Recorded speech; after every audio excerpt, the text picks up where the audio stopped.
जय हिंद साथियों, आप सभी का स्वागत करता हूं आप सभी के अपने चैनल टारगेट सिलेक्शन में। साथियों, आज की इस वीडियो में आरपीएफ कांस्टेबल 2025 के एग्जाम को क्रैक करने के लिए एक फुल मॉक टेस्ट आप लोग देख लीजिए। यानी कि परीक्षा से पहले पहले मैं कहूंगा साथियों, इस पूरे मॉक टेस्ट को घोल कर पी जाइए और चेक कर लीजिए साथियों कि आपकी तैयारी कितनी हो चुकी है।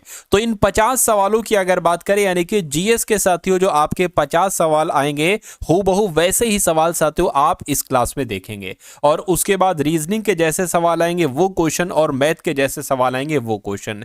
तो साथियों हूबहू लगभग लगभग वैसा ही पेपर मैंने तैयार करवाया है जैसा पेपर आपके एग्जाम में रियल क्वेश्चंस में साथियों पूछा जाएगा। तो साथियों शुरू हो जाइए। पहले नंबर का सवाल आपकी स्क्रीन पर है, कह रहे अशोक का कौन सा शिलालेख कलिंग पर उसके विजय का उल्लेख करता है। तो मैं कहूंगा 13वां शिलालेख आपका इस सवाल का बिल्कुल सही जवाब हो जाएगा।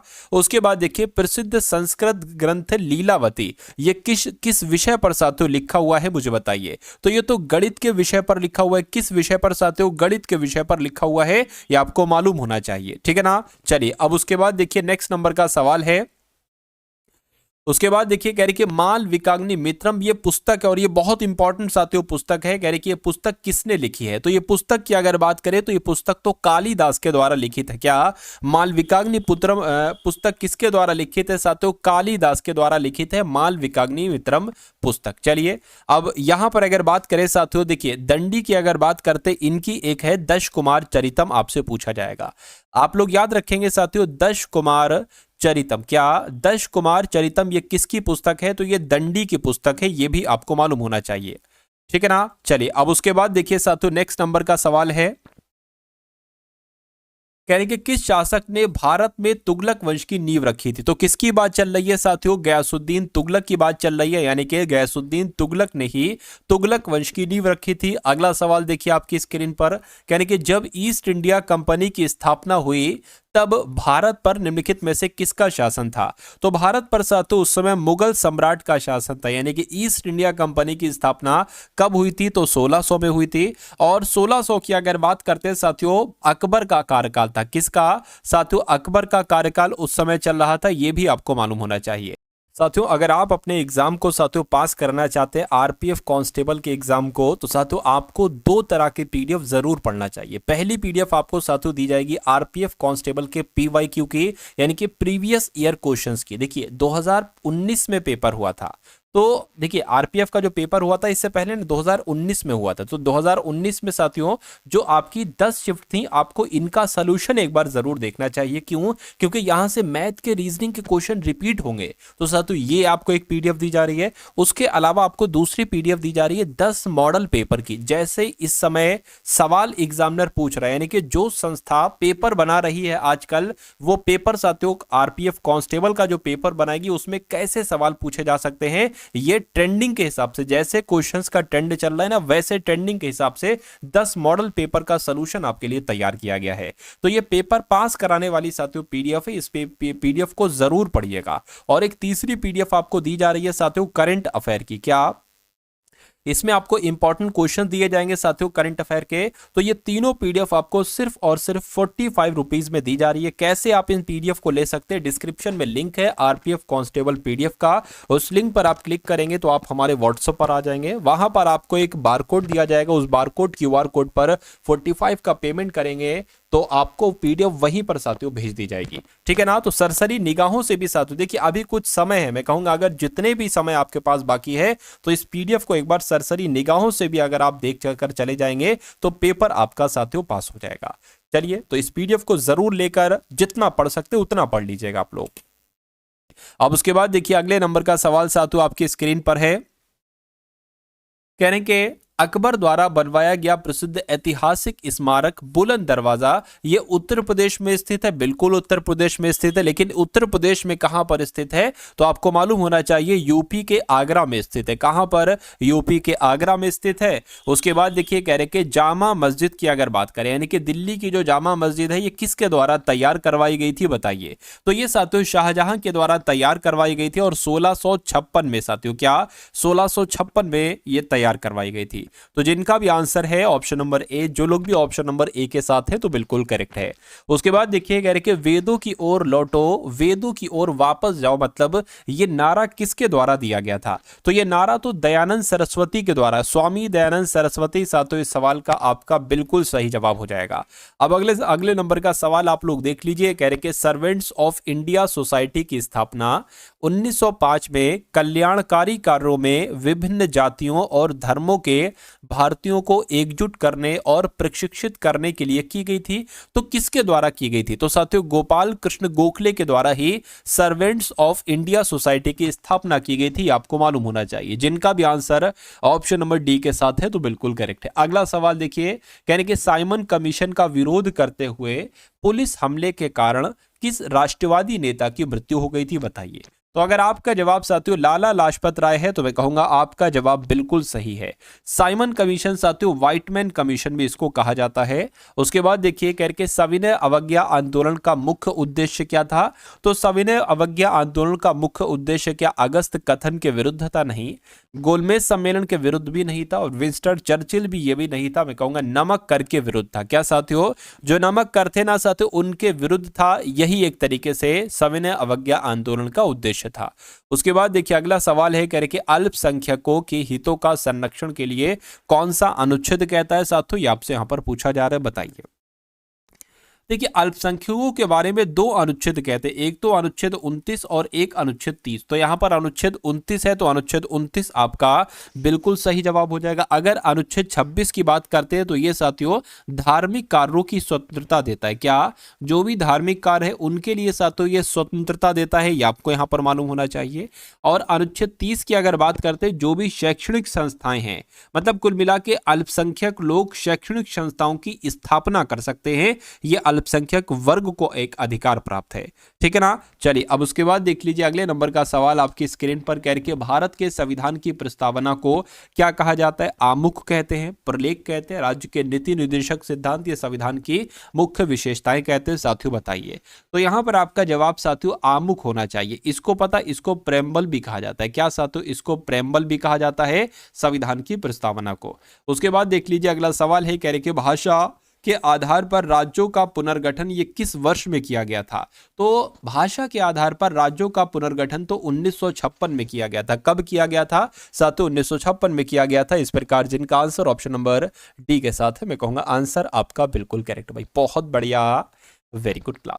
मृत्यु दंड के मामले में क्षमा देने का अधिकार किसे होता है? क्या साथियों मृत्यु दंड अगर किसी को मिला है तो क्या प्रधानमंत्री क्षमा दे सकते हैं? नहीं, राष्ट्रपति के पास ये शक्ति होती है। बिल्कुल साथियों राष्ट्रपति के पास ही ये शक्ति होती है।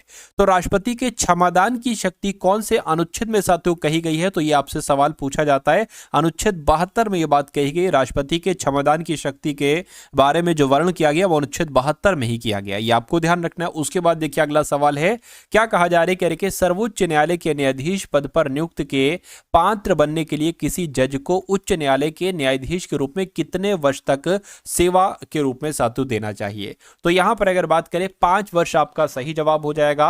और जिन्होंने भी सोच रखा था कि 5 वर्ष आंसर होगा तो बिल्कुल करेक्ट है। ठीक है ना। अब उसके बाद देखिए अगला सवाल करके भारत में पंचायती राज व्यवस्था इसके अंतर्गत आती है? तो मौलिक अधिकार के अंतर्गत आती है, मौलिक कर्तव्यों के अंतर्गत आती है, राज्य के नीति निर्देशक सिद्धांतों के अंतर्गत आती है, इनमें से कोई नहीं, बताइए।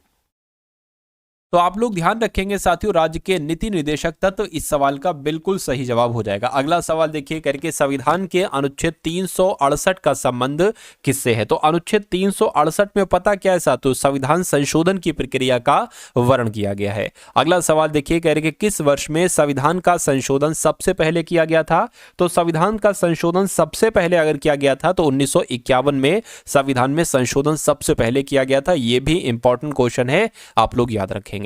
उसके बाद देखिए 73वां संवैधानिक संशोधन निम्नलिखित में से किससे संबंधित था?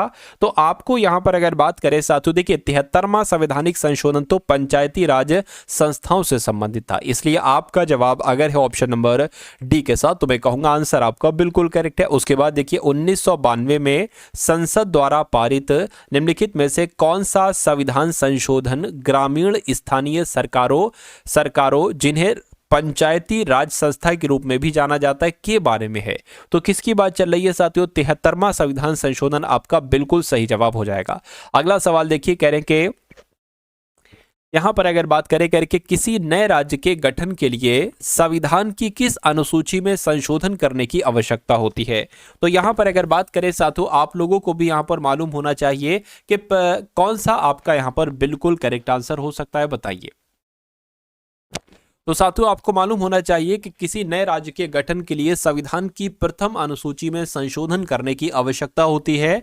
अगला सवाल देखिए आपकी स्क्रीन पर है, कह रहे कि भारतीय संविधान का कौन सा अनुच्छेद ये कहता है कि प्रधानमंत्री की नियुक्ति राष्ट्रपति के द्वारा होती है? देखिए, प्रधानमंत्री की नियुक्ति राष्ट्रपति ही करते हैं, लेकिन ये किस अनुच्छेद में वर्णित है? तो मैं कहूंगा अनुच्छेद 75 के 1 में वर्णित है कि भाई राष्ट्रपति के द्वारा ही प्रधानमंत्री की नियुक्ति की जाएगी।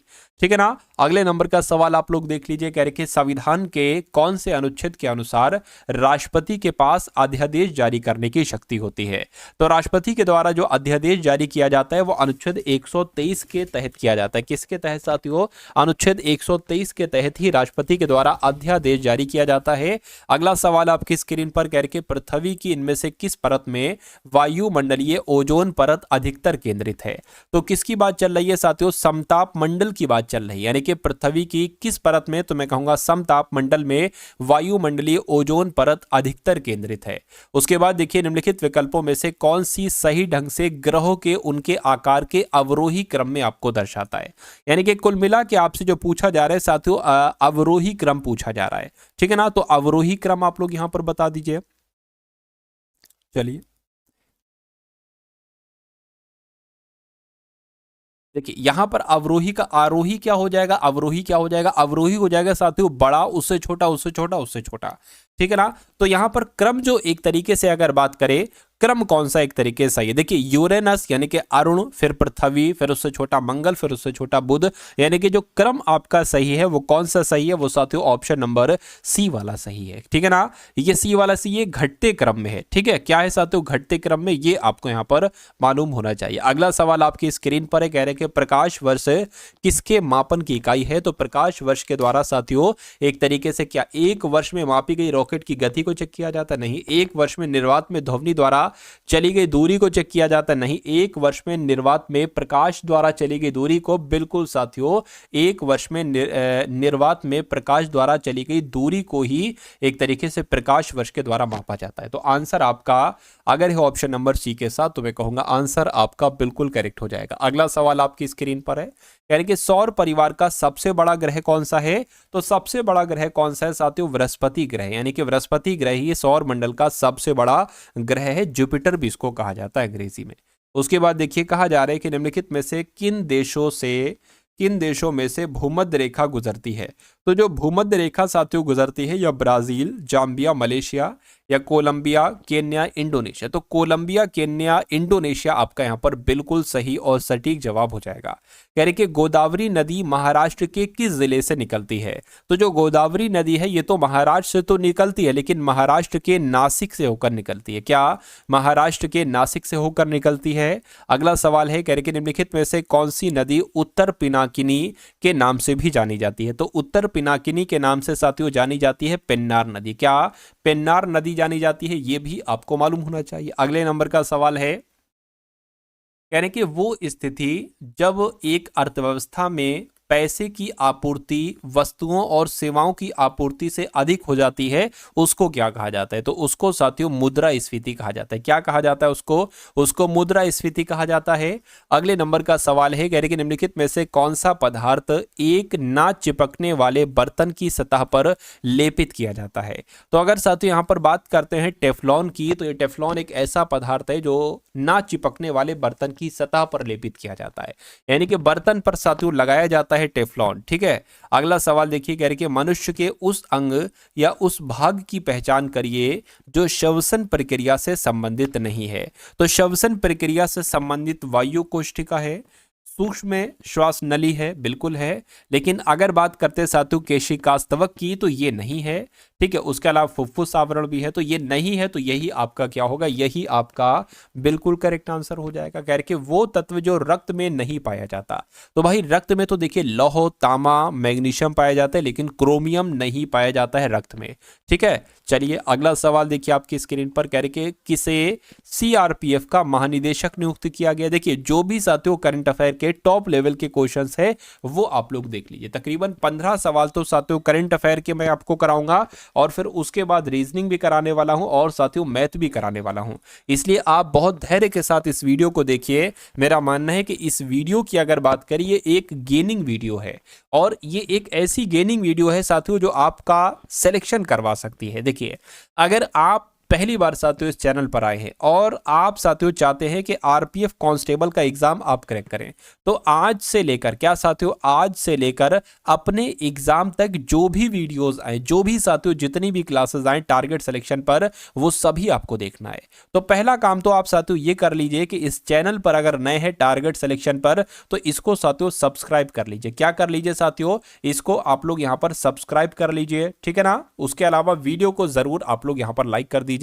और मेरा मानना है कि अब से लेकर एग्जाम तक अगर आप सारी वीडियो देख लेंगे तो पेपर आपका बहुत आराम से क्रैक हो जाएगा। चलिए अब बात करते करके सीआरपीएफ का महानिदेशक किसे बनाया गया है, तो इनका नाम है ज्ञानेंद्र प्रताप सिंह। इनको ही सीआरपीएफ का महानिदेशक नियुक्त किया गया। अगला देखिए, यानी कि आईएनएसए फेलोशिप 2025 से किसे सम्मानित किया गया है, तो डॉक्टर कृष्णा इल्ला को आईएनएसए फेलोशिप 2025 से सम्मानित किया गया है।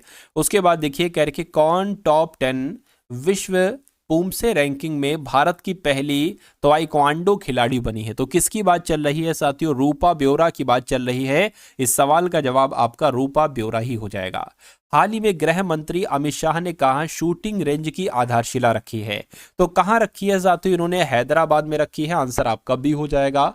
उसके बाद देखिए कहा जा रहा है आपसे कि कहां रक्त चूसने वाली मक्खियों की 23 प्रजातियां दर्ज की गई हैं। तो किसकी बात चल रही है साथियों, अंडमान निकोबार की बात चल रही है। यानी कि अंडमान निकोबार में रक्त चूसने वाली मक्खियों की 23 प्रजातियां दर्ज की गई हैं।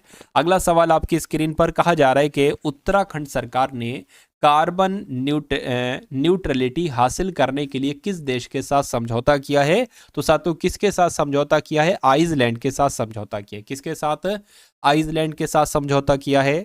अगला सवाल कह रहे कि तीसरा राष्ट्रीय खान मंत्रियों का सम्मेलन जो शुरू हुआ है वो कहां शुरू हुआ है, वो साथियों ओडिशा में शुरू हुआ है। कहां पर, वो ओडिशा में शुरू हुआ है। राइट आंसर आपका जाएगा ऑप्शन नंबर ए के साथ। उसके बाद देखिए अगला सवाल है, कह रहे कि मिशन विकसित भारत का 67वां राष्ट्रीय सम्मेलन ये कहां पर आयोजित हुआ है, तो ये कहां पर आयोजित हुआ है साथियों, नई दिल्ली में आयोजित हुआ है। राइट आंसर आपका बी के साथ जाएगा। कह रहे कि किसने अपनी नई पुस्तक द वर्ल्ड आफ्टर गाजा का विमोचन किया है, तो किसकी बात चल रही है साथियों, पंकज मिश्रा की बात चल रही है। यानी कि पंकज मिश्रा जी ने अपनी नई पुस्तक द वर्ल्ड आफ्टर गाजा का विमोचन किया है।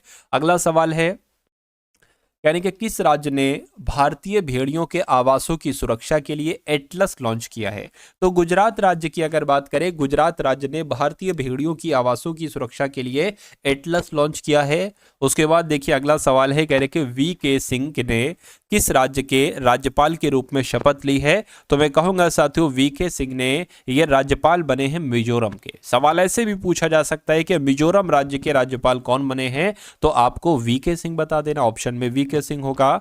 उसके बाद देखिए कह रहे कि किस देश की टीम ने पहला खो खो वर्ल्ड कप जीता है, तो अपने भारत की टीम ने साथियों पहला खो खो वर्ल्ड कप जीता है। राइट आंसर आपको ऑप्शन नंबर सी होगा। अगला देखिए करेंगे जीजा माता सम्मान समारोह जो किया गया है वो कहां पर आयोजित किया गया है, ये साथियों मध्य प्रदेश के भोपाल में हुआ है। जीजा माता सम्मान समारोह ये कहां पर हुआ है साथियों, मध्य प्रदेश के भोपाल में हुआ है। नेक्स्ट नंबर का सवाल है, कहा जा रहा है कि अंतरिक्ष में पौधों की वृद्धि का अध्ययन करने के लिए CROPS परीक्षण किया है, तो साथियों किया है, किसने किया है, किसने अंतरिक्ष में पौधों की वृद्धि का अध्ययन के लिए क्रॉप्स परीक्षण किया है, तो ये इंडियन स्पेस रिसर्च ऑर्गेनाइजेशन ने किया है, यानी कि इसरो ने किया है। उसके बाद देखिए कह रहे कि चीन ने जियोकुआन सैटेलाइट लॉन्च सेंटर से किस देश के उपग्रह का सफलतापूर्वक प्रक्षेपण किया है, तो किसकी बात चल रही है साथियों, पाकिस्तान। इस सवाल का आपका बिल्कुल सही जवाब हो जाएगा। चलिए अब उसके बाद देख लीजिए, अगला सवाल है, कह रहे कि दिसंबर 2024 में भारत का इलेक्ट्रॉनिक्स निर्यात कितने प्रतिशत बढ़ा है। कुछ एक्स्ट्रा और ज्यादा आप करंट अफेयर के सवाल देख लीजिए, तो 35.11% बढ़ा है। अगला सवाल है, कह रहे कि संचार साथी ऐप किसने लॉन्च किया है। तो संचार साथी ऐप की अगर बात करते हैं साथियों, किसके द्वारा लॉन्च किया गया है, ज्योतिरादित्य सिंधिया के द्वारा ही संचार साथी ऐप लॉन्च किया गया। आंसर आपका ऑप्शन नंबर सी हो जाएगा। अगला सवाल देखिए, कह रहे कि कहां solar mobile van training units का शुभारंभ किया गया। तो कहां पर किया गया है साथियों, नई दिल्ली में किया गया है। यानी कि solar mobile van training units का शुभारंभ कहां पर किया गया है, तो नई दिल्ली में किया गया है। उसके बाद देखिए, कह रहे कि भगवान हनुमान जी की 72 फीट ऊंची मूर्ति स्थापित की गई है। तो ये तो बेंगलुरु में स्थापित की गई। क्या भगवान हनुमान जी की 72 फीट ऊंची मूर्ति की स्थापना कहां पर की गई है, तो बेंगलुरु में की गई है। अगला सवाल कह रहे कि किस राज्य में यूनिफॉर्म सिविल कोड लागू किया जाएगा। तो किस राज्य में सातों किया जाएगा, उत्तराखंड में यूनिफॉर्म सिविल कोड लागू किया जाएगा। उसके बाद देखिए, कह रहे कि राष्ट्रीय विज्ञान ड्रामा महोत्सव 2024-25 का आयोजन कहां पर किया गया है, तो साथियों नई दिल्ली में किया गया। कहां पर किया गया है, नई दिल्ली में किया गया है। उसके बाद देखिए, कह रहे कि वर्ल्ड इकोनॉमिक फोरम 2025 में भारत का प्रतिनिधित्व करेंगे। तो कौन करेंगे साथियों, अश्विनी वैष्णव करेंगे। क्या अश्विनी वैष्णव ही वर्ल्ड इकोनॉमिक फोरम 2025 में भारत का प्रतिनिधित्व करेंगे। उसके बाद देखिए, किस देश में टिकटॉक ऐप पर प्रतिबंध लगा है। तो साथियों अमेरिका में टिकटॉक ऐप पर प्रतिबंध लग चुका है, भारत में तो पहले ही से लग चुका था। उसके बाद देखिए, करके भारत मोबिलिटी ग्लोबल एक्सपो 2025 का उद्घाटन किया गया है। तो कहां पर किया गया है साथियों, नई दिल्ली में किया गया। कहां पर, नई दिल्ली में किया गया है, यह आपको यहां पर मालूम होना चाहिए। तो अब साथियों यहाँ पर आपके सामने रीजनिंग के क्वेश्चन शुरू हो चुके हैं। इन सभी सवालों को देखिए और अपनी तैयारी को साथियों मजबूत कर लीजिए। देखिए पहला सवाल रीजनिंग का है, कह रहे कि 31 को जैसे 90 बनाया गया है, वैसे ही साथियों 43 में क्या कैलकुलेट करके, कैसे क्या करके यहाँ पर कौन सा नंबर आ सकता है, बताइए। 126, 102, 130 या 75। अब देखिए मुझे ऐसा लग रहा है कि ये जो 31 से यहाँ पर 90 बनाया गया है, वो यहाँ पर देखिए एक घटाया गया है। एक घटाओगे तो 30 आ जाएगा, और 30 में 3 की गुणा कर दोगे तो साथियों कितना आ जाएगा, 90 आ जाएगा। तो उसी प्रकार साथियों यहाँ पर अगर बात करें, अगर 43 में से 1 घटाएंगे तो 42 आ जाएगा, और 42 में 3 की गुणा करेंगे तो कितना आ जाएगा, 3 दूना 6 हो गया, और 3 चौक आपका 12 हो गया, यानी कि 126 आ जाएगा। और 126 कौन से ऑप्शन में है, तो ऑप्शन नंबर ए वाले में है। ठीक है, अब उसके बाद देखिए साथियों नेक्स्ट नंबर का सवाल आपकी स्क्रीन पर है। चलिए, तो कह रहे हैं कि साथियों एक विशिष्ट कूट भाषा में इंडिया इज माई कंट्री का कोड क्या है, 8573 है। सैम इज माई फ्रेंड का अर्थ क्या है, 8634 है। अब देखिए जरूरी नहीं इंडिया का कोड 8 हो, इंडिया का कोड 573 कुछ भी हो सकता है। कंट्री का कोड 8573 कुछ भी हो सकता है, और ऐसे ही यहां पर हो सकता है। कह रहे हैं कि उसके बाद कह रहे हैं कि माई कंट्री का कोड है 73 और टीम इंडिया का कोड है 59। तो कह रहे हैं कि कंट्री का कोड क्या होगा। अब देखिए कंट्री का कहीं 2 बार आपको दिख रही है, देखिए जरा कंट्री, एक तो इंडिया इज माई कंट्री, एक कंट्री यहां पर दिख रही है, और कहीं पर कंट्री दिख रही है, देखिए एक यहां पर कंट्री दिख रही है। लेकिन एक तरीके से अगर बात करें, माई कंट्री का कोड 73 है, और यहां पर भी माई कंट्री है, यानी कि 73 यहां पर भी होना चाहिए। 7, अच्छा ये है 7, ये हो गया 3, यानी कि आंसर जो होगा वो 7 3 में से एक होगा, या तो ये होगा या तो ये होगा। ठीक है, अब आप एक काम ये करिए कि अब आप माई का कोड देख लीजिए। ठीक है, माई का कोड देख लोगे तो भाई आपको इसमें से देख लोगे कि भाई माई का कोड कौन सा है, वो आंसर नहीं हो सकता। एक माई यहां पर है और एक माई यहां पर है, यानी कि इसमें से देखिए क्या सेम है। ठीक है, 7 3, इसमें से 3 सेम है, तो मैं कहूंगा 3 जो होगा ये माई का कोड हो जाएगा। अब बचा है 7, 7 आपका किसका कोड हो जाएगा साथियों, कंट्री का कोड हो जाएगा। तो इस प्रकार जिनका भी आंसर ऑप्शन नंबर बी के साथ है, मैं कहूंगा आंसर आपका बिल्कुल करेक्ट है। नेक्स्ट नंबर का सवाल आपकी स्क्रीन पर देखिए, यानी कि निम्नलिखित 4 अक्षर समूह में से 3 किसी तरह से संगत हैं और एक असंगत है। यानी कि आपको एग्जाम में दिया जाएगा क्या, आपको एग्जाम में 4 ऑप्शन दिए जाएंगे ऐसे ही, और कहा जाएगा कि इनमें से किसी 3 में एक लॉजिक लग रहा है और एक में कुछ अलग लॉजिक लग रहा है, तो उस अलग वाले ऑप्शन का आपको चयन करना है। देखिए प्लेस वैल्यू लिख लीजिए, डी 4 पर होता है, ई 5 पर होता है, एफ 6 पर होता है। एच की बात करें, एच 8 पर होता है, आई 9 पर होता है, जे 10 पर होता है, एन 14 पर होता है, एम 15 पर होता है, पी 16 पर होता है, क्यू 17 पर होता है, आर 18 पर होता है, एस 19 पर होता है। आप देखोगे इसमें सीरियल चला है 17 18 19, इसमें भी 8 9 10 सीरियल चला, 4 5 9 इसमें लेकिन इसमें एक घटा है, तो मैं कहूंगा सबसे अलग कौन सा है, ऑप्शन नंबर बी वाला है। तो यही आपका बिल्कुल सही जवाब हो जाएगा। अगला सवाल देखिए आपकी स्क्रीन पर। अब आपको ये देखना है साथियों कि ये जो आकृति है ना, ये कौन सी आकृति में साथियों उसके अंदर आपको दिख रही है। क्या ये आकृति इसमें आपको दिख रही, कहीं इसमें दिख रही है, या इसमें दिख रही है, या इसमें दिख रही है। देखिए एक लाइन बीच से आई है, वो तो इसमें भी आई है, इसमें भी आई है, इसमें भी आई है, लेकिन एक लाइन ऐसे भी आना चाहिए। एक लाइन यहां पर तो ऐसे आई है, लेकिन यहां पर ये ऐसे नहीं आई, तो ये आंसर नहीं हो सकता। यहां पर भी ऐसे नहीं आई, ये भी आंसर नहीं हो सकता। यहां पर भी ये लाइन ऐसे नहीं, ये भी आंसर नहीं हो सकता। यहां पर एक लाइन ऐसे आई है और एक लाइन ऐसे भी आई है, तो मैं कहूंगा राइट आंसर जिनका ऑप्शन नंबर बी के साथ है तो बिल्कुल करेक्ट है। उसके बाद देखिए साथियों कह रहे हैं कि ये जो डॉलर वाला साइन है ना, इसके विपरीत दर्शाने वाले फलक के विपरीत फलक पर कौन सा हो सकता है, बताइए। डॉलर साइन यहां पर है, ठीक है। अब देखिए इसका आपको विपरीत बताना है कौन सा है। तो यहां पर लिखा हुआ है y और z। अच्छा यहां पर भी लिखा हुआ है y और z, तो दो यहां पर भी सेम, दो यहां पर भी सेम, तो मैं कह सकता हूं डॉलर का विपरीत क्या हो जाएगा, एंड हो जाएगा। तो एंड कौन से ऑप्शन में लिखा हुआ है, ऑप्शन नंबर डी में लिखा हुआ है। तो ये क्या है साथियों, यही तो आपका बिल्कुल सही जवाब हो जाएगा। अगला सवाल देखिए आप अपनी स्क्रीन पर देखिए, चलिए। तो यहां पर अगर बात करें, अब देखिए बहुत ध्यान से कह रहे हैं कि एस के एच से PMG बनाया गया है, उसके बाद MOF के बाद JQE है। आपको बताने कि अगले 3 लेटर यहां पर क्या आ सकते हैं साथियों, बताइए। अब देखिए ये S होता है 19 पर, 19 से 16 हुआ है, 16 से 13 हुआ है, 13 से 10 हुआ है, तो मैं कहूंगा 10 से कितना हो जाएगा, G हो जाएगा, यानी कि 7 हो जाएगा। ठीक है, तो जी कहां पर, एक तो यहां पर है, एक यहां पर है। के 11 पर होता है M, यानी कि 2 बढ़ाया गया, फिर से 2 बढ़ाया गया यहां पर, ठीक है, और फिर से 2 बढ़ाया गया। तो क्यू में जब 2 बढ़ाओगे तो साथियों 17 18 19 19 पर होता है S, यानी कि GS वाला ऑप्शन आंसर होगा। और GSD कहां पर लिखा हुआ है, ऑप्शन नंबर सी में लिखा हुआ है। चलिए भाई, उसके बाद देखिए अगले नंबर का सवाल आपकी स्क्रीन पर है। क्या यहां पर कहा जा रहा है, करेंगे एक नंबर सीरीज वाला सवाल है साथियों। नंबर सीरीज से समझ लीजिए 3 से 4 सवाल आपके पक्के हैं। तो नंबर सीरीज वाले चैप्टर को बहुत अच्छे से आपको पढ़ना है, ठीक है। और जितने भी क्वेश्चंस मैं आपको डेली करवाता हूं ये आपको देखते रहना है। तो 19 के बाद 23, उसके बाद 32, फिर 48 और फिर साथियों 73। अगले नंबर आपको बताने साथियों क्या आ सकता है, कौन सा नंबर। देखिए अब यहां पर अगर बात करें साथियों, ये तो 4 बड़ा है, कितना बड़ा है, 4 बड़ा है। 23 से 32 हुआ है, तो मैं कहूंगा यहां पर कितना बड़ा है, 9 बड़ा है।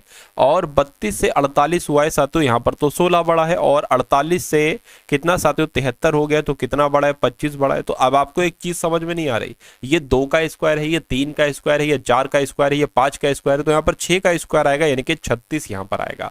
तो 73 में जब 36 जोड़ोगे साथियों कितना आपका हो जाएगा, 109 हो जाएगा। क्या 109 कहीं ऑप्शन में लिखा हुआ है, बिल्कुल लिखा हुआ है, ऑप्शन नंबर बी में लिखा हुआ है। तो जिनका आंसर मेरे आंसर से पहले आ चुका था उन सभी का आंसर बिल्कुल सही है। अगला सवाल देखिए, फिर से एक नंबर सीरीज का सवाल है। कह रहे कि 24 है, उसके बाद 40 है, उसके बाद 64 आ गया है, उसके बाद 104 आ गया है। अब अगला नंबर साथियों क्या होगा, और उसके बाद साथियों 312 यहां पर आएगा। तो इसको अगर बात करें, देखिए ये 40 है, सॉरी ये 24 है, 24 से 40 कैसे हुआ है, ये अगर बात करें तो यहां पर साथियों कैसे हो सकता है। देखिए अगर हम इसकी 24 गुना तो 48 होता है, अगर हम एक काम करें इसकी गुणा 2 से कर दें 48 और उसके बाद 8 घटा दें तो हमें 40 मिल जाएगा, बिल्कुल मिल जाएगा।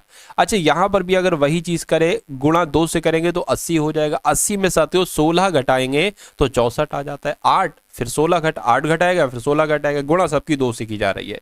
64 की गुणा साथियों 2 से करोगे तो देख लेते कितना आएगा, ठीक है 120, 128 हो जाएगा। अब 128 में से क्या इसका एक तरीके से 8 का पहाड़ा चल रहा है, 8 एकम 8, 8 दूना 16, 8 तीन 24, यानी कि अब अगर 24 आप घटा दोगे ना 128 में से, अगर आप 24 घटा दोगे तो आपको साथियों कितना मिल जाएगा, ठीक है ना। ये 4 हो गया, ये आपका साथियों कितना 10 आ गया, 104 मिल जाएगा। यानी कि अब इसकी फिर से गुणा तो 2 से करना है, लेकिन इसमें कितना घटाना है, 8 एकम 8, 8 दूना 16, 8 तीन 24, 8 चौको 32, यानी कि इसमें से 32 घटाना है। तो साथियों 104 दुना कितने हो जाएंगे, 208 हो जाएंगे। 208 में से 32 अगर हम घटाते हैं तो कितना साथियों बच जाएगा, 176 यहां पर आ जाएगा। तो क्या यहां पर 176 आएगा, ऑप्शन में भी तो 176 है, तो यही हमारा बिल्कुल सही जवाब हो जाएगा। अगला सवाल देखिए आपकी स्क्रीन पर, ये क्वेश्चन भी साथियों बहुत इंपॉर्टेंट है, बहुत ध्यान से इस सवाल को आप लोग यहां पर देखिएगा। चलिए हाँ, तो यहां पर अगर साथियों हम लोग बात करें, कह रहे कि आर प्लस एस का अर्थ है आर एस की पुत्री है, ठीक है।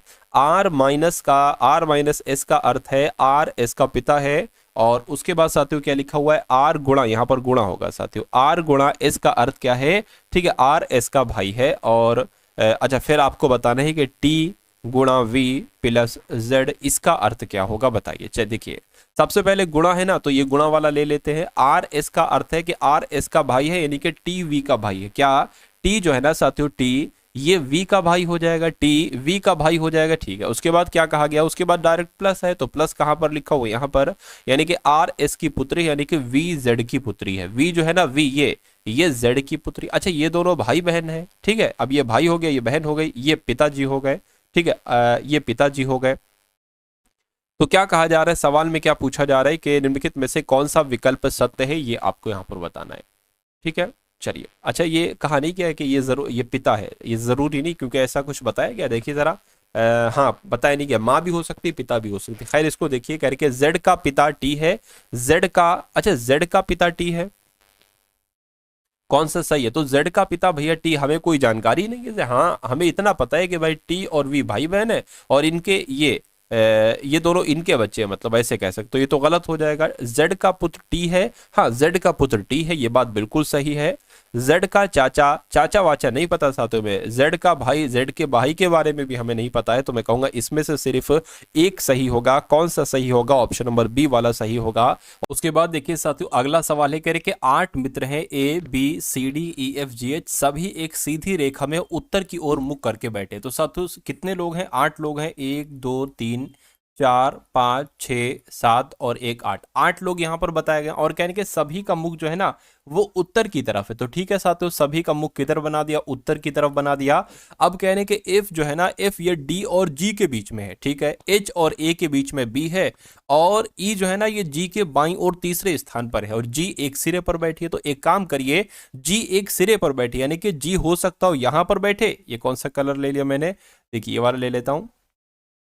अब कहने कि जी एक सिरे पर बैठी, यानी कि जी या तो यहां बैठ सकता है या साथियों यहां बैठ सकता है। उसके बाद कहने के यहां पर लिखा हो जी के बाएं तीसरे स्थान पर ई है, यानी कि 1 2 3, जी के बाएं तीसरे स्थान पर क्या है, ई है। तो जी यहां पर बैठेगा, यहां पर थोड़ी ना बैठेगा। यहां पर अगर बैठा लोगे तो फिर जी के बाएं तीसरे ई यहां पर आ जाएगा, तो इसलिए हम इसको इरेज कर देते हैं। उसके बाद देखिए कहने के अब देखिए, अब आप एक ऐसी लाइन ढूंढिए जहां पर ई या जी में से कोई एक लिखा हो। देखिए एफ जो है ना, एफ ये डी और जी के बीच में बैठता है, यानी कि एफ और डी के बीच में, क्या साथियों, ठीक है, डी और जी के बीच में एफ बैठता है, यानी कि जी और डी के बीच में कौन बैठता है, एफ बैठता है, यानी कि एफ साथियों यहां पर आ जाएगा। उसके बाद कह रहे कि एच और ए के बीच में बी बैठता है, एच और ए के बीच में बी बैठता है, ठीक है, इसको स्किप करो। ये लाइन हो चुकी है, ये भी लाइन हो चुकी है। कह रहे कि सी के बाईं ओर तीसरे स्थान पर एच है। तो अगर हम साथियों सी को यहां पर बैठा लेंगे, तभी तो सी के बाएं तीसरे स्थान पर एच यहां पर हो पाएगा, ठीक है, कोई दिक्कत नहीं है। अब कह रहे हैं कि एच और ए के बीच में बी बैठा है, यानी कि एच और ए के बीच में कौन बैठा है साथियों, बी बैठा है, ये भी हो गया। यानी कि 8 लोग थे, आपने 8 को बैठा दिया। अब सवाल में क्या पूछा जा रहा है, देखिए कि ए और ई के बीच में कौन बैठा है। तो ए और ई के बीच में कौन बैठा है साथियों, सी बैठा है। तो सी आपका यहां पर बिल्कुल सही जवाब हो जाएगा। तो जिनका भी आंसर मेरे आंसर से पहले आ चुका था, उन सभी का आंसर बिल्कुल करेक्ट है। अगला सवाल आपकी स्क्रीन पर है।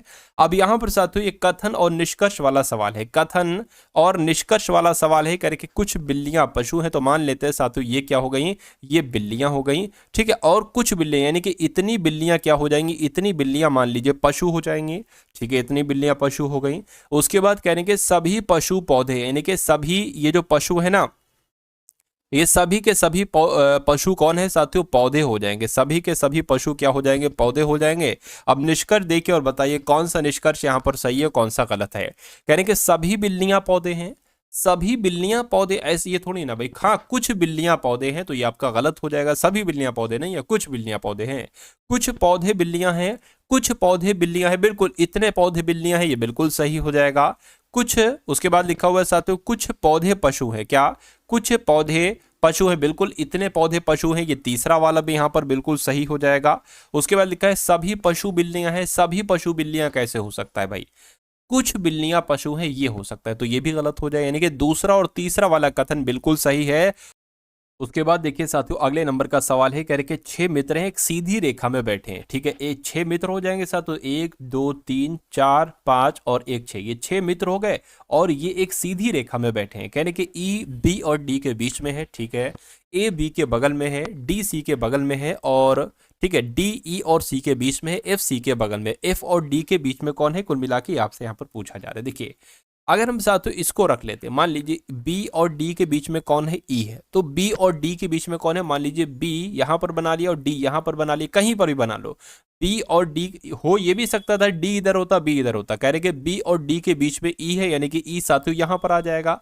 अब इसको देखिए, कह रहे कि बी के बगल में ए है, तो बी के बगल में ए है, यानी कि साथियों ए यहां पर आ जाएगा, बी के बगल में ए है। ठीक है, कहने के सी के बगल में डी है, तो सी के बगल में डी है, यानी कि सी यहां पर आ जाएगा। कह रहे कि ई और सी के बीच में डी है, तो ई और सी के बीच में डी है, बिल्कुल सही है, ई और सी के बीच में डी है।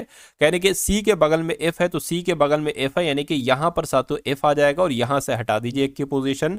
तो पूछा क्या जा रहा है, एफ और डी के बीच में कौन है, तो एफ और डी के बीच में कौन है साथियों, सी है, तो सी आपका यहां पर बिल्कुल सही जवाब हो जाएगा भाई, बहुत बढ़िया, वेरी गुड क्लास। चलिए साथियों, अब यहाँ पर अगर बात करते हैं, मैथ के सवाल आपके शुरू हो चुके हैं। कौन से मैथ के सवाल शुरू हो चुके हैं, और बहुत ध्यान से आपको इन सभी सवालों को देखना होगा। कहने कि एक त्रिभुजाकार मैदान का क्षेत्रफल जिसकी भुजाएं 96 मीटर, ठीक है 96 मीटर, 110 मीटर और 146 मीटर है, एक वर्गाकार मैदान के क्षेत्रफल के बराबर है। यानी कि एक त्रिभुज का क्षेत्रफल और एक वर्गाकार, ठीक है वर्गाकार मैदान का क्षेत्रफल बराबर है। तो कह रहे हैं कि वर्गाकार मैदान की भुजा क्या है, यानी कि इसकी तो भुजा भैया ए होती है, इसकी भुजा ए होती है, और इनकी भुजाओं की लंबाई हमें दे रखी है 96, 110 और 146। देखिए अब सबसे पहले आपको पता है क्या करना पड़ेगा, देखिए त्रिभुज का क्षेत्रफल और वर्ग का क्षेत्रफल बराबर होगा। यानी कि आपको सबसे पहले त्रिभुज का क्षेत्रफल निकालना होगा। क्या निकालना होगा साथियों, आपको सबसे पहले त्रिभुज का क्षेत्रफल निकालना होगा, और त्रिभुज के क्षेत्रफल का सूत्र क्या होता है ये भी मैं आपको बता देता हूं साथियों, अंडर रूट में एस एस माइनस ए, एस एस माइनस ए और साथियों एस माइनस बी और एस माइनस सी। तो ये तो हो जाएगा आपका त्रिभुज का क्षेत्रफल। ठीक है, अब साथियों देखिए ए बी सी आपको पता है, ए ये है, बी ये है, सी ये है, लेकिन एस क्या है, तो एस का भी साथियों एक सूत्र होता है। एस पता कैसे निकालते, एस कैसे निकालते, ए प्लस बी प्लस सी बटे 2। ठीक है, और a प्लस बी प्लस सी तो आपको पता है 96 प्लस 110, तो सातों 96 प्लस 110 प्लस 146 बटे कितना हो जाएगा, 2 हो जाएगा। इनको जरा जोड़िए, 6 0 0 6 6 12 हो जाएगा, तो 2 आ जाएगा, 1 आ जाएगा, 5 6 6 और कितना हो जाएगा, 15 हो जाएगा, 15 5 हासिल लग गया 1, और यहाँ पर 3 आ जाएगा, यानी कि 352 यहाँ पर आ जाएगा कुल मिला के। इसको अगर कट करेंगे तो 3 एकम 3, 3 सत्ते 14, 3 छंग 12 हो जाएगा। यानी कि साथियों इस बराबर कितना निकला, 176 निकला है। अब इसको हटा दीजिए आप। ठीक है, इस बराबर कितना निकल आया है, इस बराबर साथियों आपका कितना निकल आया है, 176 निकल आया है। कोई दिक्कत कोई परेशानी नहीं होना चाहिए। अब यहां से हम लोग स्टार्ट करते हैं साथियों सवाल के सोल्यूशन को। देखिए अब इस आपको पता है साथियों 176 है, यानी कि 176 और इस माइनस ए, यानी कि 176 में से जब आप एक घटाओगे, 96 घटाओगे तो कितना बचेगा, वो यहां पर लिखना है। एक स्टेप बढ़ जाएगा, घटा के लिख रहे हैं हम लोग कुल मिला के। तो 176 माइनस 6 को जब 96 घटाओगे कितना बचेगा साथियों, यहां पर 8 आ जाएगा कुल मिला के, यानी कि गुणा यहाँ पर 80 आ जाएगा, और यहाँ पर s माइनस बी यानी कि 176 बी कितना है, 110 है, तो इसमें से 110 को घटा लीजिए, 6 आ गया, और यहाँ पर 6 यानी कि 66 आ जाएगा, तो 66 आ गया। और s माइनस सी यानी कि सी कितना है, 146 है, तो 176 में से 146 तो जब आप घटाओगे तो कितना बचेगा, 30 आ जाएगा। ठीक है, 30 आ जाएगा, यानी कि यहाँ पर गुणा 30 आ जाएगा। अब आपको इसको कैलकुलेट कर लेना है, अब आपको इसको कैलकुलेट करने साथियों। ठीक है, अब इसकी आपको क्या कराना है साथियों, यहाँ पर गुणा कराना है। ठीक है, वो आपका त्रिभुज का क्षेत्रफल हो जाएगा, और फिर वो त्रिभुज का क्षेत्रफल वर्ग के क्षेत्रफल के बराबर होगा। ठीक है, और वर्ग का क्षेत्रफल ए स्क्वायर होगा। ठीक है, चलिए खैर इसको सबसे पहले आप क्या कर लीजिए, इसको सबसे पहले साथियों आप यहाँ पर निकाल लीजिए। चलिए, तो अगर 176 की अगर हम यहाँ पर बात करते हैं, थोड़ा सा लंबा हो सकता है ये सवाल। ठीक है, तो 2 से अगर कट करें तो 2 अट्ठे 16 हो गया, 2 अट्ठे 16 हो गया, 2 से कट करें 4 4 आ जाएगा, 2 से कट करेंगे 2 2 आ जाएगा। ठीक है, 2 से कट करेंगे यहाँ पर 2 एकम 2 और यहाँ पर 11 आ जाएगा। ठीक है, ये बात क्लियर। अब देखिए दो बार दो ये है, दो बार दो ये है, तो साथियों दो ये बाहर आ जाएंगे, 2 × 2 ये बाहर आ जाएंगे, लेकिन अंडर रूट में क्या बच जाएगा, 11 बच जाएगा। अब इसको इसी प्रकार देख लीजिए 80 को, ठीक है। अब यहाँ पर अगर बात करें 80 को देख लीजिए साथियों, 80 का कैसे एलसीएम निकाल सकते हो आप, ठीक है। 2 से अगर कट करोगे तो साथ 2 दूना 4 हो जाएगा, सॉरी 2 चौक 8 हो जाएगा, यहाँ पर 40 से कुल मिला के आ जाएगा। फिर 2 से कट करोगे 20 आ जाएगा, 2 से कट करोगे 10 आ जाएगा, 2 से कट करोगे 5 आ जाएगा, और यहाँ पर साथियों 5 आ जाएगा। तो देखिए फिर से दो बार दो है ना, 2 बार 2 है, तो यहाँ पर फिर से दो दो निकल आएंगे, 2 बार 2 निकल आ जाएंगे, और अंदर क्या रहेगा साथियों, 5 रहेगा। अब 66 का एक बार देख लीजिए इसी तरीके से, फिर 30 का देख लीजिएगा, ठीक है। 66 की अगर बात करें 2 से अगर इसको करें तो साथियों दो तियां हो जाएगा, और फिर 3 से कट करें 3 एकम हो जाएगा, और फिर यहाँ पर 11 आ जाएगा। यानी कि यहाँ पर तो आपको कुछ भी नहीं मिला, क्या नहीं मिला साथियों, यहाँ पर आपको कुछ भी नहीं सेम मिला। 2 से अगर 2 तियां 6, 2 तियां 6, 3 से ही कट करना पड़े, 11 एकम 11, तो ये अब अंडर रूट के अंदर ही रहेगा। कहाँ रहेगा साथियों, अंडर रूट के अंदर ही रहेगा। यानी कि अच्छा एक काम करिए, ठीक है, चलिए वो बाद में देखते हैं, 2 × 3 × 11, ठीक है। अब इसमें से अगर कोई सेम मिल रहा होगा तो उसको भी एक बार हम बाहर ले लेंगे। अब यहाँ पर सिर्फ और सिर्फ 30 बचा है, 30 वाले का भी कर लेते हैं। सवाल में देखिए थोड़ा समय लग रहा है, लेकिन कोई दिक्कत नहीं है, ये बहुत गेनिंग वाला है, ठीक है। 3 से कट करेंगे, 3 पंजे 15, 5 यहाँ पर आ जाएगा, ठीक है, 5 यहाँ पर आ जाएगा, 15, 3 पंजे 15, हाँ 5 आ जाएगा। अब यहाँ पर साथियों देखिए 2 × 3 × 5 लिख लेंगे। अब देखिए क्या अंदर कुछ कॉमन मिल रहा है, 11 2 बार है, तो एक बार साथियों बाहर आ जाएगा, 11 यहाँ पर आ जाएगा, ठीक है। और फिर वहां से हट भी तो जाएगा, उसको हटा भी दीजिए, तो ये हटा दिया मैंने, और यहाँ पर से ये हटा दिया मैंने। क्या कुछ और कॉमन मिल रहा है, देखिए 5 मिल रहा है, एक ये 5 है, एक ये 5 है, यानी कि 5 बाहर आ जाएगा, तो इसको हटा दीजिए, ठीक है। 5 मैंने ये हटा दिया, 5 मैंने यहाँ से ये हटा दिया। उसके बाद देखिए 2 2 मिल रहा है, और 3 3 मिल रहा है कुल मिला के, ठीक है। तो यहाँ पर साथियों 2 भी 2 बार है, यानी कि 2 भी बाहर आ जाएगा, और 3 भी 2 बार है, यानी कि यहाँ पर 3 भी बाहर आ जाएगा। तो कुल मिला के साथियों ये चीज हट जाएगी, ये चीज हट जाएगी। अच्छा ये पता साथियों क्या निकल रहा है, ये मैं निकाल रहा हूँ त्रिभुज का क्षेत्रफल, भूल गए आप लोग। अब इसको साथियों आप क्या करा लीजिए, आप यहाँ पर साथियों इसको गुणा करा लीजिए, ठीक है। तो 3 दूना 6, ठीक है, और 6 पंजे कितना हो जाएगा साथियों, 30 हो जाएगा, गुणा 11, 2 दूना 4, 4 दूना 8, ठीक है, यहाँ पर 8 आ जाएगा। तो यहाँ पर अगर साथियों हम लोग बात करते हैं, अब ये कितना हो जाएगा, 8 और 11 88 हो जाएगा। 88 की गुणा साथियों आप लोग 3 से करा लीजिए, 8 तियां 24 हो गया, 8 तियां 24 हो गया, ठीक है, ठीक है, 8 तियां आपका 24 हो जाएगा, 0 लग जाएगा ये वाला। और एक तरीके से अगर बात करें यहाँ पर साथियों एक और 2 था, ठीक है, वो इरेज हो चुका धोखे से, खैर, ठीक है। अब यहाँ पर अगर बात करें साथियों देखिए, अब 3 दूना 6, 6 पंजे 30, 30 लिख दिया, 11 लिख दिया, 2 दूना 4, 4 दूना 8, 8 दूना 16, यानी कि यहाँ पर साथियों 16 आ जाएगा। क्या आ जाएगा, एक तरीके से अगर बात करें 16 आ जाएगा, ठीक है। तो गुणा आपका 16 हो गया। फिर से देख लीजिए, 3 दूना 6, 6 पंजे 30, 11, 2 दूना 4, 4 दूना 8, 8 दूना 16, यानी कि अब इसको आपको क्या करा लेना साथियों, कैलकुलेट करा लेना। यहाँ पर देखिए 16 तियां 48 हो जाएगा, यानी कि 48 की गुणा आपको 11 से करा लेनी है, तो 48 और 48 को ऐसे लिख दीजिए, ठीक है, ये 12 हो जाएगा, यानी कि 5280 आपका यहाँ पर आ जाएगा। तो ये पता क्या निकला साथियों, ये आपका त्रिभुज का क्षेत्रफल निकला है। थोड़ी सी जगह में कर देता हूँ, त्रिभुज का क्षेत्रफल निकला है साथियों 5280। 5280 क्या निकला है, ये आपका त्रिभुज का क्षेत्रफल। अगर आपसे डायरेक्ट पूछा जाता है कि त्रिभुज का क्षेत्रफल क्या होगा, तो त्रिभुज का क्षेत्रफल साथियों 5280 हो जाएगा। लेकिन यहां पर एक बात कही गई थी कि एक वर्गाकार मैदान के क्षेत्रफल के बराबर है। जो त्रिभुज का क्षेत्रफल है ना, ये वर्गाकार मैदान के क्षेत्रफल के बराबर है, यानी कि ये एक वर्ग के क्षेत्रफल के बराबर हो जाएगा, वर्ग के क्षेत्रफल के बराबर हो जाएगा। और वर्ग की भुजा होती है ए, और वर्ग के क्षेत्रफल क्या होता है, ए स्क्वायर हो जाएगा, यानी कि ये 5280 ए स्क्वायर के बराबर हो जाएगा। तो आपको वर्ग के मैदान की भुजा बताना है, यानी कि आपको ए का मान यहां पर बताना है। तो ये आप कैसे निकाल सकते हो, ये भी मैं आपको बतला दे रहा हूं, देखिए जरा। तो इसका भी साथियों हमें एलसीएम निकालना होगा 5280 का। 5280 का एलसीएम आप यहां पर निकाल लीजिए। 2 से कट करेंगे तो 2 दूना 4, 2 छंग 12, यहाँ पर 40 आ जाएगा। 2 से कट करेंगे, दूना तियां 20 आ जाएगा। 2 से कट करेंगे, 2 एकम 2 एकम, 2 छंग 12, 0 आ गया। 2 से कट करेंगे, 2 पंजे 10, 2 अट्ठे 16, 0 आ गया। 2 से कट करेंगे, 2 चौक 8, 2 नीम 18, ये आ गया, ठीक है ना। और फिर साथियों कोई मिस्टेक तो नहीं हुई, देख लीजिए जरा। 2 दूना 2 चौक 2 दूना 5280 है ना, ये 4 कैसे आ गया, देखिए मिस्टेक हो गई, छोटी सी एक मिस्टेक हो गई, ठीक है। देखिए फिर से कर लीजिए एक बार।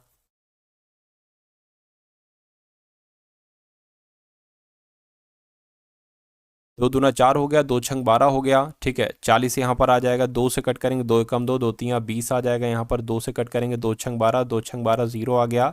2 से कट करेंगे, 2 तियाँ 0 आ गया। 2 से कट करेंगे, 2 एकम 2, ठीक है। और ये 13 हो जाएगा, 2 छंग 12, 2 पंजे 10 हो गया। अब यहाँ पर 3 से कट कर लीजिए, 3 पंजे 15, 3 पंजे 15। 5 से करेंगे, 5 एकम 5, 5 एकम 5। अब 11 से कर लेंगे डायरेक्ट यहाँ पर। अब इसको सातों कैलकुलेट करा देखिए। अब इसको आप कैसे कैलकुलेट कराएंगे ये मैं आपको बतला देता हूँ यहाँ पर। ये स्क्वायर बराबर है, अब देखिए दो दो बार है तो इसको एक बार लिख लीजिए, फिर से दो दो बार है तो इसको एक बार लिख लीजिए। अब यहाँ पर देखिए साथियों, अब यहाँ पर अगर हम लोग बात करेंगे, अब ये सब जो है ना ये अंडर रूट के अंदर आ जाएगा, ठीक है। क्योंकि हमें ए का मान निकालना है तो ये सब अंडर रूट के अंदर आ जाएगा। 2 गुणा 3 गुणा 5 गुणा 11, ठीक है।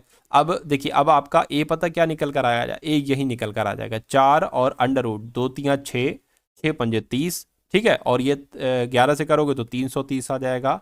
यानी कि आपका जो भुजा निकल कर आएगी वो 4 अंडर रूट 330 निकल कर आएगी।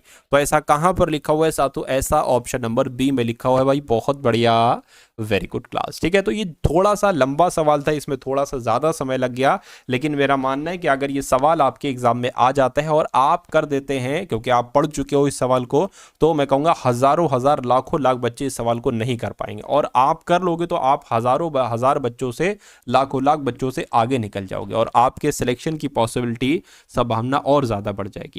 अब उसके बाद देखिए अगला सवाल है, कह रहे कि अवरोही क्रम में ली गई 8 क्रमागत विषम संख्याओं का औसत 82 है, ठीक है।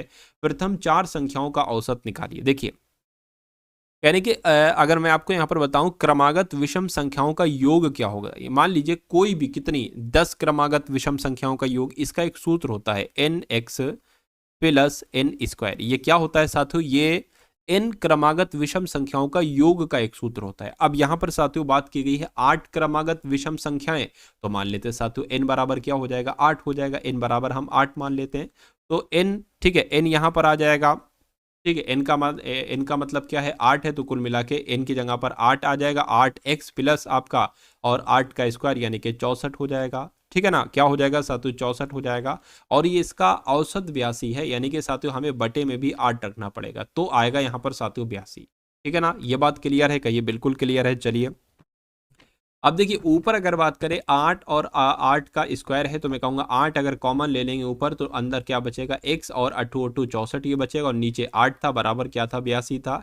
इस 8 से ये 8 कैंसिल हो जाएगा। अब आपके पास x प्लस 8 आ गया है, x प्लस 8 आ गया है, बराबर साथियों 82 यहाँ पर आ चुका है। ये बात क्लियर है, इतनी बात क्लियर है, कोई दिक्कत नहीं है। यानी कि अगर बात करें साथियों x बराबर क्या आ जाएगा, 82 में से साथियों 8 अगर आप घटाएंगे तो कितना बचेगा साथियों, 74 ही तो बचेगा। तो अगर बात करें, अब देखिए अब यहां पर अगर बात करें, आपको x की वैल्यू मालूम पड़ गई, तो अब आपको कोई भी दिक्कत नहीं है। अगर पहली संख्या साथियों मान लीजिए क्या है,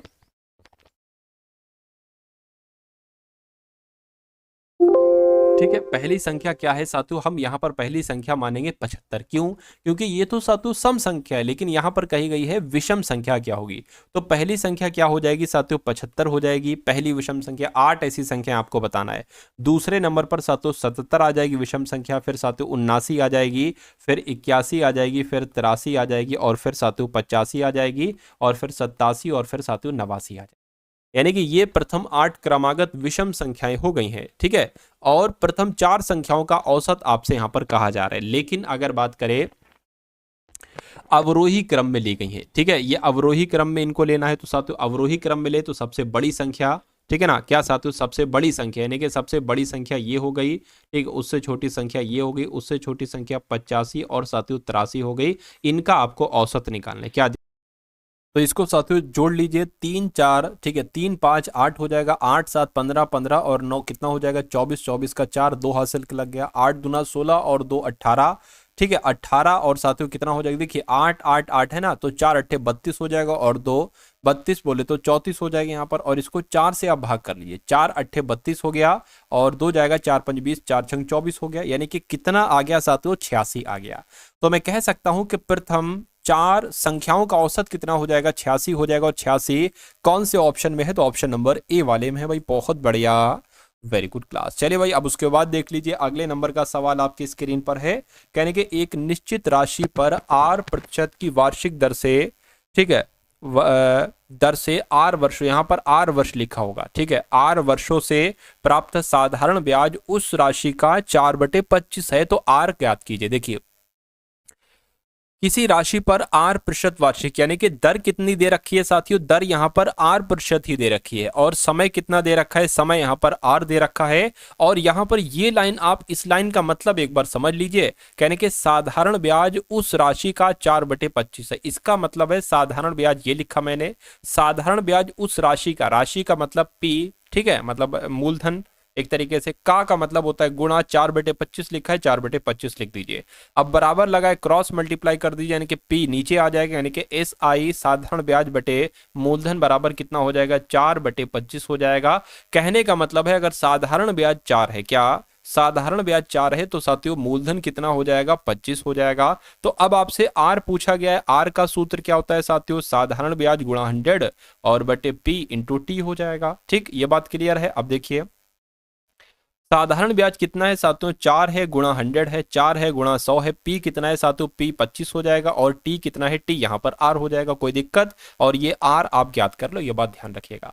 अब इस R की गुणा इस R से होगी, यानी कि क्या हो जाएगा, R स्क्वायर हो जाएगा। अब देखिए R स्क्वायर हो गया, अब ऊपर क्या हो गया साथियों, 4 गुणा 100 बटे 25 हो गया। अब R का मान आपको निकालना है ना, तो एक काम करिए आप के साथियों, देखिए ये स्क्वायर है तो ये 2 का स्क्वायर है ना, तो 2 आ जाएगा। ये 10 का स्क्वायर है तो यहाँ पर 10 आ जाएगा। और ये 25 था, ये 25, 5 का स्क्वायर है तो 5 आ जाएगा। 5 एकम 5, 5 दूना 10। R बराबर क्या निकला साथियों, 4% निकला। तो 4% क्या होगा साथियों, आपका बिल्कुल करेक्ट आंसर हो जाएगा भाई। बहुत बढ़िया, वेरी गुड क्लास। अब उसके बाद देखिए अगला सवाल आपकी स्क्रीन पर है, कह रहे कि 18 वस्तुओं का विक्रय मूल्य 28 वस्तुओं के क्रय मूल्य के बराबर है, तो लाभ या हानि बताइए कितनी होगी। देखिए इस सवाल को अगर बात करें कैसे आप लोग करेंगे, कभी भी अगर ऐसा दिया जाए कि इतनी वस्तुओं का विक्रय मूल्य इतनी वस्तुओं के क्रय मूल्य के बराबर है, तो साथियों 18 वस्तुओं का विक्रय मूल्य लिखा है ना, तो साथियों 18 वस्तुओं का विक्रय मूल्य ऐसे लिख दो आप, सेलिंग प्राइस, और बराबर लगा दो 28 वस्तुओं के क्रय मूल्य, यानी कि 28 वस्तुओं का क्रय मूल्य यानी कि कॉस्ट प्राइस के बराबर है। तो यहां से हमको एसपी और सीपी का अनुपात पता चल जाएगा। ठीक है, कह सकते हैं अगर किसी वस्तु को 18 रुपए में खरीदा है तो उसको बेचा कितने में, 28 में बेचा है। इसका मतलब ये हो जाएगा, तो कितना हुआ, लाभ ही तो हुआ। और कितने का लाभ हुआ साथियों, 10 का लाभ हुआ। तो 10 को प्रतिशत में बदल लीजिए, गुणा 100 करेंगे, नीचे क्रय मूल्य आ जाएगा, ये आ चुका है। इसको अगर कट करें तो 2 नीम 18 और 2 से कट करेंगे 50 आ जाएगा। ठीक है, और अब ये क्या हो गया, 500 बटे 9 हो गया। इसको कैलकुलेट करिए, 9 आ गया, 9 पंजे 45 हो गया, 5 जाएगा, 9 पंजे 45 हो गया, 4 बच जाएगा। यानी कि 55 सही 4 बटे 9 आपका बिल्कुल सही जवाब हो जाएगा। ठीक है ना साथियों, देखिए कुछ मिस्टेक है। देखिए 500 9 पंजे 45 हो गया। अब ये कितना जाएगा, 9 पंजे 45 हो गया, 5 जाएगा, 50 हो गया, 9 पंजे 45 हो गया। अच्छा यहाँ पर 5 ही तो आ जाएगा भाई, 5 आएगा, 5 बचेगा ना। ठीक है, तो 55 सही 5/9% कहां पर लिखा हुआ है, ऑप्शन नंबर सी में लिखा हुआ है। तो ये आपका बिल्कुल करेक्ट आंसर हो जाएगा। उसके बाद देखिए साथियों, ये सेकंड लास्ट क्वेश्चन है बस। देखिए इसके बाद एक और सवाल है और उसके बाद बस कोई दिक्कत नहीं है। कह रहे हैं कि ए और बी एक कार को 18 दिन और 10 दिन में कर सकते हैं। उन्होंने 5 दिन तक एक साथ कार्य किया, जिसके बाद बी की जगह सी आ गया और कार अगले 3 दिन में समाप्त हो गया। तो सी अकेले कार्य करने में कितना समय लेगा। पहली बात यहां पर कही गई कि ए अगर किसी कार को 18 दिन में करता है तो बी उसी कार को 10 दिन में करता है।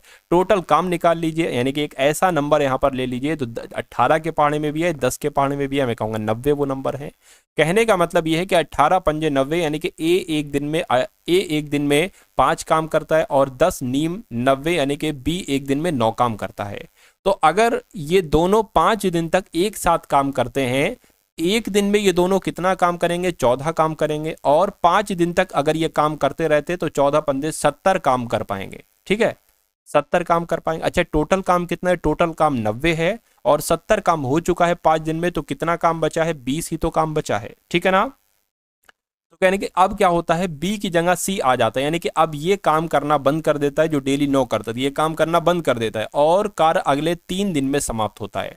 यानी कि 20 काम बचा है। देखिए ए तो काम कर रहा है, बी ए काम कर रहा है, ए अगले 3 दिन में 15 काम कर पाएगा। कितना काम कर पाएगा? 15 काम कर पाएगा। अब काम कितना बचेगा? 5 काम बचेगा। तो 5 काम जो करेगा वो सी करेगा, ठीक है ना। यानी कि 3 दिन में काम करेगा साथियों, ठीक है, 5 काम बचा है ना, हाँ हाँ, 3 दिन में 5 काम करेगा, ठीक है। जो सी है ना, ये 3 दिन में कितना काम करेगा? 5 काम करेगा। तो करेंगे अगर सी ये पूरा काम करे तो कितने दिन लगेंगे? यानी कि 3 दिन में 5 काम कर रहा है, ठीक है ना। इसको 90 काम करना है, 90 काम करना है साथियों। तो मैं कहूंगा किससे इसकी गुणा की जाए? देखिए जरा, 14 से नहीं 14 से नहीं भाई, ठीक है, यहां एक बार भाग करा कर देख लो, 5 कम 5 5 8 यानी कि 18 से। तो कुल मिला के 18 से अगर इसकी गुणा करोगे तो 90 काम हो जाएगा। उसी प्रकार इसकी भी गुणा 18 से करना होगा।